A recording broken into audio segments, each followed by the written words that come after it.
30 ans que la Fondation Charles Bruno existe. Première année de la Coupe Charles Bruno. Exact. J'ai comme l'impression que c'est un naturel parce que Charles, c'est un fan de hockey, c'est un fan des Nordiques. Et regardez cette réussite, Wow. 750 000 Je pense que les gens sont extrêmement contents aujourd'hui d'avoir participé à cet événement-là. Louis-Jean, tu te dis premier événement, mais pas le dernier, parce que évidemment, ça va faire des petits, cette histoire-là.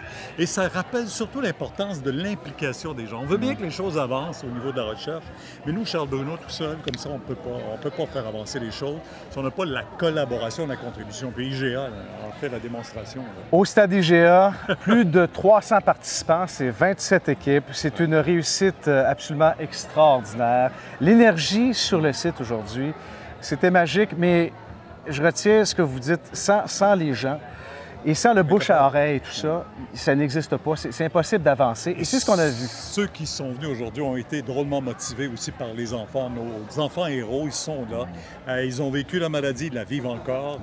Ils nous rappellent que, bien sûr, j'ai beaucoup aimé l'analogie qu'on a fait avec les matchs de hockey, une saison qui est parfois longue. On veut surtout éviter de les envoyer en supplémentaire trop souvent parce que c'est pas tellement intéressant pour les jeunes. On peut pas croire que des jeunes de 14, 15, 2 ans même se battent contre le cancer. Il y a tellement de belles choses qu'on peut faire et grâce à vous, ils vont pouvoir espérer guérir rapidement. Exactement. Jacob, Pénélope, Benjamin étaient ici, des beaux témoignages.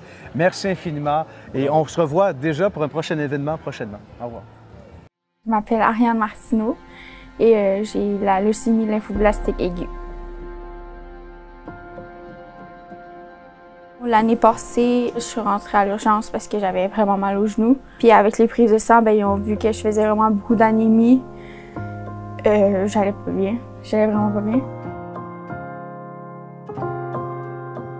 On peut avoir peur, mais je veux dire, ça nous sert à rien, ça nous mène à rien. Fait que le courage, c'est comme ça nous détermine à continuer. Je voulais faire une levée de fonds. Mais à cause de la pandémie, c'est comme difficile. Fait que j'ai décidé de faire un site web puis d'inclure le site de la fondation avec une page à mon nom. J'ai raconté mon histoire. Mon objectif au début, c'était 4 000. Puis là, je suis rendue à 21 000. Fait que je voulais faire comme ma part puis aider mon prochain parce que je sais qu'il y en a qui m'ont aidé. Fait que moi, je voulais aider mon prochain. Si on aura guéri tous les enfants atteints de cancer, on n'aura plus besoin d'investir parce qu'on aura gagné cette bataille. Il y a d'autres préoccupations pour une ado de 17 ans que d'avoir celui d'un cancer. Chaque jour, une famille au Québec apprend que son enfant est atteint de cancer. Chaque semaine, on en perd un atteint de cancer. C'est encore, en 2021, malgré toutes les avancées qu'on a faites en recherche, la première cause de maladie mortelle. Alors, on n'a pas atteint l'objectif encore. Cette annonce-là, aujourd'hui, de 25 millions, c'est les 4 centres hospitaliers universitaires du Québec qui sont impliqués dans la recherche en cancérologie pédiatrique. Et ils nous montrent que c'est ensemble qu'on peut faire avancer les choses.